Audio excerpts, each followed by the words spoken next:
8 years ago, I broke the heart of the boy I loved. Now, after 8 years overseas, Liam Hayes was finally coming home with his new girlfriend to meet his family. That same day, the hospital gave me its final answer. The cancer had won. There was nothing left to treat, nothing left to try. They sent me home with only time. When Liam saw my mother helping me into a wheelchair, a cold smile touched his mouth. 8 years, he said. And this is what became of you? You can't even walk anymore? Disgust laced every word. I only tugged the sleeve of my down coat lower, hiding the cluster of needle marks across the back of my hand. It's nothing, I said quietly. I fell and broke a bone. That's all. Liam gave a short, bitter laugh. In that case, I'm getting married soon. Why don't you come be my fiancé's bridesmaid? I smiled as if it did not hurt at all. No thank you. I'm about to leave for somewhere very far away. Then I patted the back of Mom's hand, silently asking her to take me home. I had barely gotten home. Mom had just helped me into bed when Liam Hayes' mother came by. Margaret Hayes stood in the doorway for a long moment, looking at me as if she had rehearsed this conversation 100 times and still could not bring herself to start. Claire, she said at last, her face flushing with shame, I know I have no right to ask you this, but I need a favor. She stopped there. She did not need to finish. I knew exactly why she had come. It was the same reason she had come to me 8 years ago. Back then,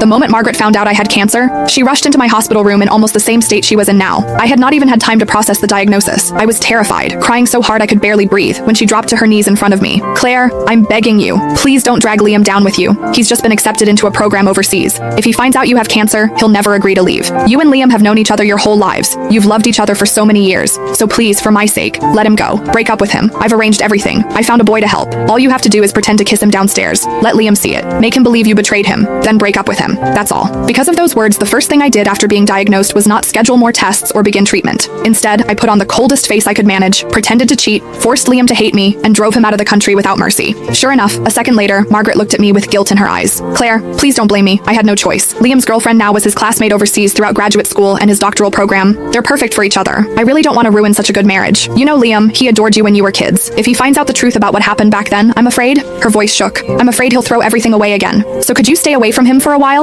You don't have much time left anyway, do you? In your condition, you shouldn't be going out. Don't you think? The moment Margaret said those words, my mother grabbed a pack of adult diapers from beside the bed and slammed it down so hard the mattress shook. Seeing that she was about to lose her temper, I quickly tugged at her sleeve and softened my voice. Mom, please. It took several seconds before she managed to hold herself back. Only then did I look back at Margaret. I can promise I won't tell Liam what happened 8 years ago, I said calmly. But I can't promise I won't see him. No, I could not promise that. Because during all 8 years of surgeries, chemo, and hospital ceilings, there had never been a day when I stopped missing Liam. When chemotherapy became too much to bear, I would clutch the old photo of Liam and me until my fingers cramped. Some nights, that picture was the only thing that kept me from giving up. I went through more surgeries than I could count. Some minor, some so dangerous Mom signed the consent forms with shaking hands. More than once I was rushed into the ICU and almost did not wake up again. Every time Mom stood beside my bed and shouted herself hoarse. Claire, have you forgotten? You said you were going to survive. You said you'd get better, go overseas and explain